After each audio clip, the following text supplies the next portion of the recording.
Hello दोस्तों, welcome to twelfth वाला। तो आज की इस वीडियो में हम बायोलॉजी के 40 ऐसे महत्वपूर्ण सवालों को करने वाले हैं जो आपके आने वाला एग्जाम 2025 के लिए बहुत ही इंपॉर्टेंट होने वाले हैं। मैं वो सभी 40 सवालों को मैंने प्रीवियस ईयर और जो भी गेस मैंने करके बनाए हैं वो सभी आपके इंपॉर्टेंट हो सकते हैं एग्जाम के लिए।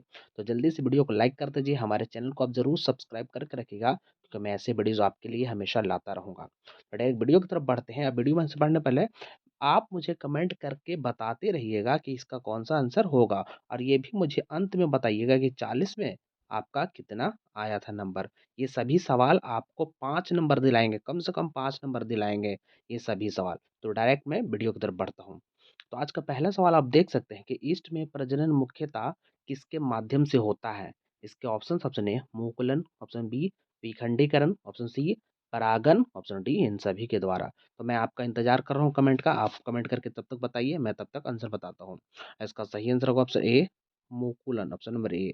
कब का? तो 2019 का प्रश्न है। बढ़ते हैं अगले सवाल की तरफ। 2 नंबर सवाल है, सूक्ष्म प्रजनन में क्या संभव है?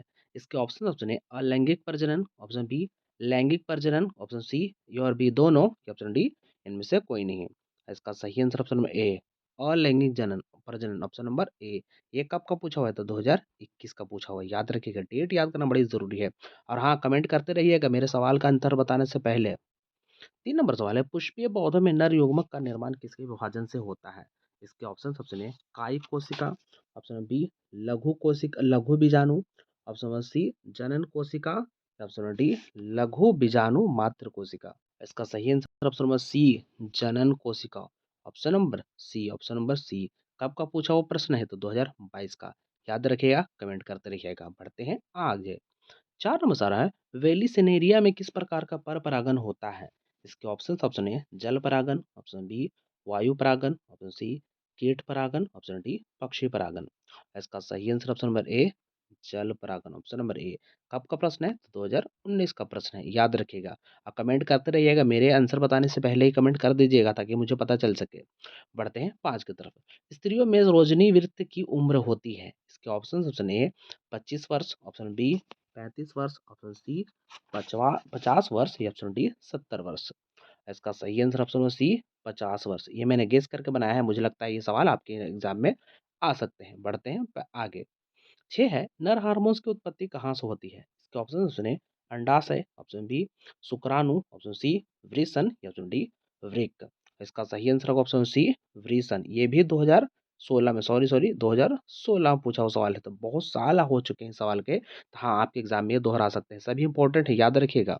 बढ़ते हैं आगे। जनसंख्या का अध्ययन क्या कहलाता है? इसके option option number A calligraphy, option B मनोजीव विज्ञान, option C biography, option D demography. इसका सही आंसर होगा ऑप्शन नंबर डी डेमोग्राफी। ये मैंने गेस करके बनाया है कि कभी नहीं आया, तो ये मुझे लगता है कि हाँ आपके एग्जाम में आ सकता है। बढ़ते हैं 8 की तरफ। जननांग मस्सा निम्नलिखित में किसके द्वारा हो फैलता है? इसके option option number A hepatitis A, option number B herpes विषाणु, option C trichomonas, option number D papilloma विषाणु। इसका सही answer option number D papilloma विषाणु, ऑप्शन नंबर डी। कब का प्रश्न है?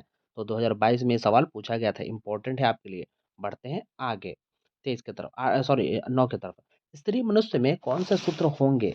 इसके ऑप्शन हैं 44 plus x x, option number B 44 plus x y, option C 44 plus y y, या ऑप्शन डी इनमें से कोई नहीं।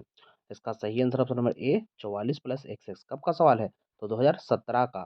ये अभी तक सवाल दोहराए नहीं, इसका मतलब ये आपके एग्जाम में पक्का आने वाला है, लिख लीजिए, ये इंपॉर्टेंट है आपके लिए। बढ़ते हैं 10 की तरफ।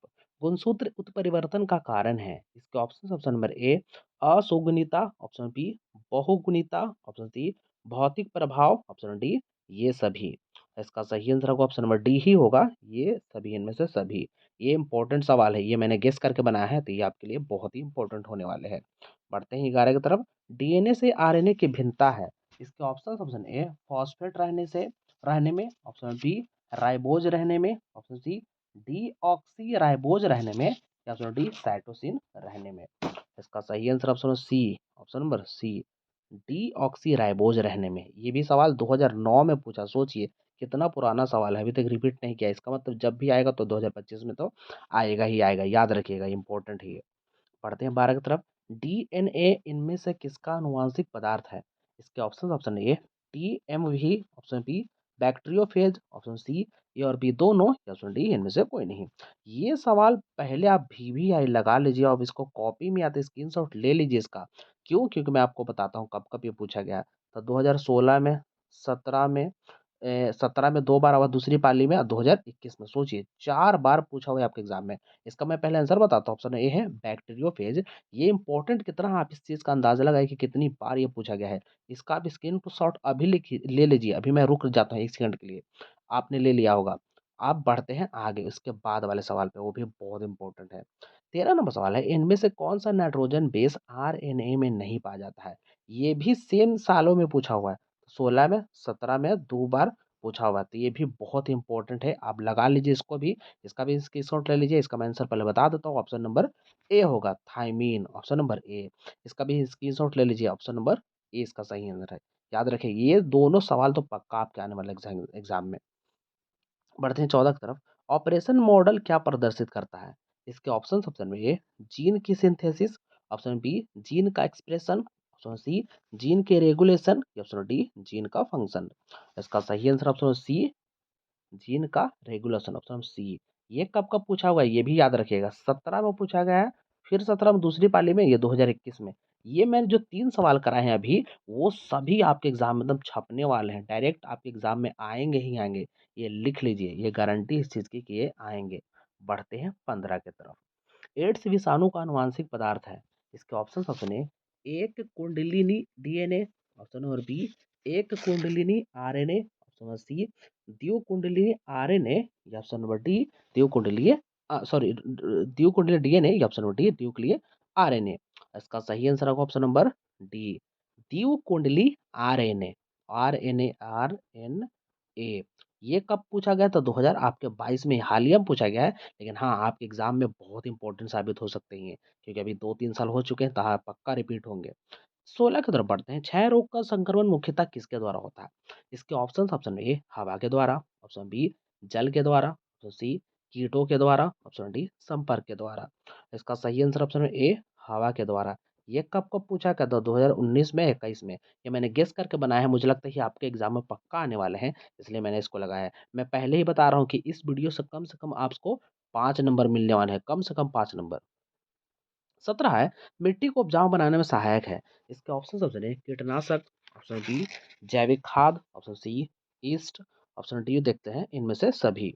इसका सही आंसर होगा ऑप्शन नंबर डी ही इनमें से सभी। कब का है? तो 2015 का।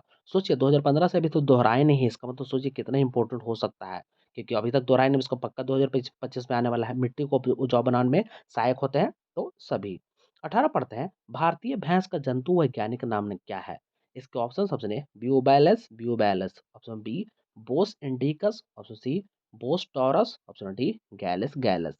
इसका सही आंसर ऑप्शन है ए ब्यूबैलस ब्यूबैलस। याद रखिएगा, मैंने गेस करके बनाया हुआ, आपका चैप्टर 9 से लिया गया सवाल है। बढ़ते हैं आगे।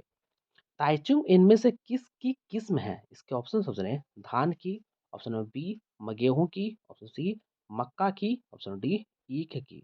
इसका सही आंसर ऑप्शन ए धान की। ये एग्जाम में आपका 2019 में पूछा हुआ है, तो इम्पोर्टेंट है। 5 साल कम से कम हो चुके हैं इस चीज के, लेकिन अभी तक दोहराया नहीं। इसका मतलब ये पक्का फिक्स है कि आपके एग्जाम में आएगा। स्क्रीनशॉट ले लीजिए इसका। बढ़ते हैं 20 की तरफ। दलहनी पौधों के जड़ पिंड में कौन जीवाणु पाया जाता है? इसके ऑप्शन सुने rhizobium, option B azotobacter, option C staphylococcus, option D lactobacillus. इसका सही answer option number A rhizobium, option number A. कब का प्रश्न है? 2012 का। याद रखिएगा, बहुत ही इंपॉर्टेंट है, बहुत साल हो चुके हैं इस सवाल को। अभी रिपीट नहीं किया है, इसका मतलब ये रिपीट कर सकता है। बढ़ते हैं 21 की तरफ। पाश्चराइजेशन में गर्म करते हैं, ऑप्शन पढ़ देता हूँ। केवल दूध का, ऑप्शन बी किसी भी तरल को 70 डिग्री से ऊपर, ऑप्शन सी किसी भी तरल को 100 डिग्री पर ऊपर, ऑप्शन डी इनमें से कोई नहीं। इसका सही आंसर होगा ऑप्शन नंबर ए। मतलब कि आपको पता ही हो कहाँ गया ऑप्शन नंबर ए। केवल दूध का, केवल दूध के बारे में इसमें बात करें, क्योंकि उसको 70 डिग्री पे गर्म किया जाता है कुछ सेकंड के लिए। ये प्रश्न पूछा हुआ है 2015 में और 2021 में। याद कर लीजिए, क्यों? क्योंकि ये बहुत इंपॉर्टेंट है, क्योंकि 2 बार पूछा हुआ, तीसरा बार पक्का पूछने वाले एग्जाम में। बढ़ते हैं 22 की तरफ। टी लिम्फोसाइट उत्पन्न होता है। इसके ऑप्शन में अस्थि मज्जा से, ऑप्शन बी पेट से, ऑप्शन सी थाइमस से, ऑप्शन डी यकृत से। इसका सही आंसर ऑप्शन ए अस्थि मज्जा से, ऑप्शन नंबर ए। कब कब पूछा गया है? 15 में, 21 में। याद रखिएगा, बहुत इंपॉर्टेंट सवाल है, इसको लिख लीजिए अपने कॉपी में। 23 पढ़ते हैं, बी लिम्फोसाइट का निर्माण कहाँ होता है? इसके ऑप्शन है अस्थि मज्जा में, ऑप्शन बी थाइमस में, ऑप्शन सी रक्त में, ऑप्शन डी लसिका में। इसका सही आंसर ऑप्शन ए, इसका भी अस्थि मज्जा में ही होता है। ये कब पूछा गया था? 2019 में पूछा गया है। याद रखिएगा, बहुत ही इंपॉर्टेंट सवाल है आपके लिए। बढ़ते हैं आगे 24 की तरफ। पुनर्योगज डीएनए टीके क्या हैं? इसके option A immunogenic lipid, option B immunogenic अम्ल, ऑप्शन सी इम्यूनोजेनिक प्रोटीन, या ऑप्शन डी एक्सेजोनिक प्रोटीन। इसका सही answer option C immunogenic protein. ये 2020 में पूछा हुआ सवाल है। सोचिए, 4 से लगभग 5 साल हो चुके हैं, अभी तक रिपीट नहीं किया है। कितना इंपॉर्टेंट हो सकता है आपके लिए? याद रखिएगा, option number C immunogenic protein. बढ़ते हैं आगे। 25 है, कौन सा अंग एरिथ्रोसाइट के जलाशय के रूप में जाना जाता है? इसके ऑप्शन है वृक्क, ऑप्शन बी हृदय, option C spleen, option D इनमें से सभी। इसका सही आंसर ऑप्शन सी स्प्लीन। कब का सवाल है? 2019 का, अभी तक आया नहीं है। इंपॉर्टेंट सवाल है आपके लिए। मैं सारे गेस करके बनाता हूँ, ऐसे नहीं, मैं बहुत ढूंढता हूँ चैप्टर वाइज, तब जाके सभी सवालों को बनाता हूँ। इसलिए आपसे रिक्वेस्ट है कि मेरी वीडियो को जल्दी से लाइक कर दीजिए। हमारे चैनल को आप जरूर सब्सक्राइब करके रखिएगा, क्योंकि मैं आपके एग्जाम तक ऐसे ही आपके साथ बना रहूंगा। 26 पढ़ते हैं, शरीर में एडीए उत्पाद का स्थल है। इसके option number A blood plasma, option B lymphocyte, option C osteocytes, या ऑप्शन डी इरिथ्रोसाइट। इसका सही answer option B lymphocyte, option number B. कब का प्रश्न है? तो 2022 का प्रश्न है। ये भी इंपॉर्टेंट सवाल है। बढ़ते हैं आगे। 27 लिखा, लेक ऑपरेशन किसका प्रतिनिधि है? इसके ऑप्शन है अनुदेशी जीन क्रियाविधि का, ऑप्शन बी दमनकारी जीन क्रियाविधि का, ऑप्शन सी गृह संचालन जीन संरचना का, या ऑप्शन डी इनमें से सभी। इसका सही आंसर ऑप्शन नंबर बी दमनकारी जीन क्रियाविधि का, ऑप्शन नंबर बी। कब का प्रश्न है? 2019 का। याद रखिएगा, बहुत इंपॉर्टेंट है। बढ़ते हैं 28 की तरफ। गोल्डन धान में किस विटामिन को स्थानांतरित किया गया है? इसके ऑप्शन है vitamin B 12, option number B vitamin A, option C vitamin D, option number D vitamin C. इसका सही answer option number B vitamin A, option number B. ये कब का प्रश्न है? तो 2019 का प्रश्न है। याद रखिएगा, 2019 का प्रश्न है। बढ़ के बढ़ते हैं 29 की तरफ। कार्बन मोनोऑक्साइड का एक प्रमुख प्रदूषक है। इसके ऑप्शन नंबर ए वायु का, ऑप्शन बी मृदा का, ऑप्शन सी जल का, या ऑप्शन डी वायु तथा जल का। इसका सही आंसर ऑप्शन नंबर ए वायु का, ऑप्शन नंबर ए। ये कब पूछा हुआ था? 2022 में। इंपॉर्टेंट सवाल है, याद रखिएगा। बढ़ते हैं 30 की तरफ। रेडियोधर्मी प्रदूषक के सबसे प्रतिकूल प्रभाव का परिणाम है। ये सबसे अंतिम वाले चैप्टर से मैं करा रहा हूँ क्वेश्चन। इसके ऑप्शन है क्षय रोग, option B polio, option C hepatitis, option D gene उत्परिवर्तन। इसका सही आंसर ऑप्शन नंबर डी ही जीन उत्परिवर्तन, ऑप्शन नंबर डी। ये भी 2022 में आपके सवाल पूछा हुआ है। याद रखिएगा। 31 पढ़ते हैं, निम्न में कौन ग्रीन हाउस नहीं है? इसके ऑप्शन है methane, option B chlorofluorocarbon, option C carbon dioxide, option D nitrogen. Sorry, मैंने ऑप्शन नहीं दिखाया, ऑप्शन डी था नाइट्रोजन। तो सवाल ये था कि निम्न में से कौन ग्रीन हाउस नहीं है? तो इसका मुझे आप कमेंट करके बताइएगा कि इसका सही आंसर क्या है। आप कमेंट अभी कीजिए, अभी, बाद में नहीं। मैं सारे अब चारों ऑप्शन दोबारा पढ़ता हूँ। Methane, chlorofluorocarbon, option C carbon dioxide, option D nitrogen. Comment करिए, अभी ही कमेंट कीजिए इसका आंसर सही क्या है। 32 पढ़ते हैं, निम्नलिखित में से जैव आवर्धीकरण का कारण किसे माना जाता है? इसके ऑप्शन है पारा, option B DDT, option C और बी दोनों, ऑप्शन डी सल्फर डाइऑक्साइड। इसका सही answer option B DDT, option number B. ये भी सवाल बहुत ही भी आई है आपके लिए। 2020 में और 2022 में पूछा हुआ सवाल है, तो 2-3 साल में रिपीट पे आ रहा है। इसका मतलब इस बार भी आपके आएगा। 33 नंबर सवाल है, बहुत ही साधारण सवाल है, इसलिए मैं नहीं बताऊंगा, आप बताएंगे। अम्लीय वर्षा का पीएच मान होता है, आप बताइए कमेंट में, इसका आंसर क्या है? क्या है, ठीक है ना? आप बताइएगा अम्लीय वर्षा का पीएच मान कितना होगा? आपको तो पता ही होगा 7 के बाद क्या होता है, 7 से पहले क्या होता है, तो आपको अंदाजा हो गया होगा। पढ़ते हैं आगे 34 के बाद।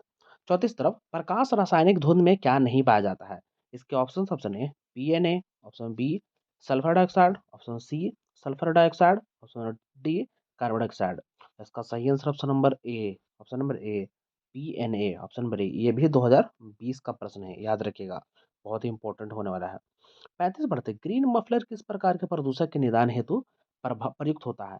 इसके ऑप्शन ए मृदा, ऑप्शन बी जल, ऑप्शन सी वायु, ऑप्शन डी ध्वनि। ये कब का प्रश्न है तो मैं बताता हूँ पहले। 2018 का इसका सही आंसर ऑप्शन नंबर डी ध्वनि। 2018 में बहुत ही मुश्किल सवाल आए थे, लेकिन हाँ उनमें से एक ये भी था, तो याद रखिएगा इसका सही आंसर होगा ध्वनि। 36 है, विश्व संरक्षण दिवस मनाया जाता है।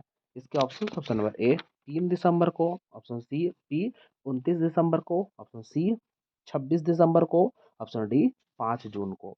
इसका सही आंसर ऑप्शन नंबर बी 29 दिसंबर को, ऑप्शन नंबर बी। कब का प्रश्न है? 2022 का प्रश्न है, याद रखिएगा। मैं जब भी कराता हूँ तो बहुत ही इंपॉर्टेंट सवाल ही कराता हूँ, ऐसे फालतू सवालों को मैं नहीं कराता हूँ। 37 है, हुलॉक गिब्बन पाया जाता है। इसके ऑप्शन ए गिर राष्ट्रीय उद्यान में, ऑप्शन बी हजारीबाग राष्ट्रीय उद्यान में, ऑप्शन सी कॉर्बेट राष्ट्रीय उद्यान में, ऑप्शन डी काजीरंगा पक्षी अभ्यारण्य में। इसका सही आंसर ऑप्शन डी काजीरंगा पक्षी अभ्यारण्य में। ये 2022 में पूछा हुआ सवाल है। मैं पहले बताया था कि मैं सिर्फ इंपॉर्टेंट सवालों को ही कराता हूँ। डोडो है, इसके ऑप्शन ए विलुप्त प्रजाति, ऑप्शन बी संकटग्रस्त प्रजाति, ऑप्शन सी आपत्तिग्रस्त प्रजाति, ऑप्शन डी इनमें से कोई नहीं। इसका सही आंसर होगा ये विलुप्त प्रजाति, ऑप्शन नंबर ए। कब का प्रश्न है? तो 2021 में पूछा हुआ सवाल है, याद रखिएगा। पढ़ते हैं आगे। 39 है, काजीरंगा राष्ट्रीय उद्यान किसके लिए विख्यात है? इसके ऑप्शन ए पक्षी, ऑप्शन बी बंदर, ऑप्शन सी हिरन, या ऑप्शन डी गेंडा। इसका सही आंसर ऑप्शन डी गेंडा, ऑप्शन नंबर डी। कब का प्रश्न है? 2019 का प्रश्न है, याद रखिएगा। काफी साल हो गए, पक्का रिपीट करेगा आपके एग्जाम में। आज का अंतिम प्रश्न की तरफ बढ़ते हैं। निम्नांकित में बाह्य स्थानीय संरक्षण का उदाहरण कौन है? इसके ऑप्शन है पवित्र उपवन, ऑप्शन बी राष्ट्रीय उद्यान, ऑप्शन सी बीज बैंक, या ऑप्शन डी इनमें से सभी। ये सवाल भी आपके एग्जाम में पूछा हुआ, ऑप्शन सी इसका सही होगा बीज बैंक। कब पूछा है? तो 2020 में पूछा था, याद रखिएगा, बहुत ही महत्वपूर्ण सवाल है।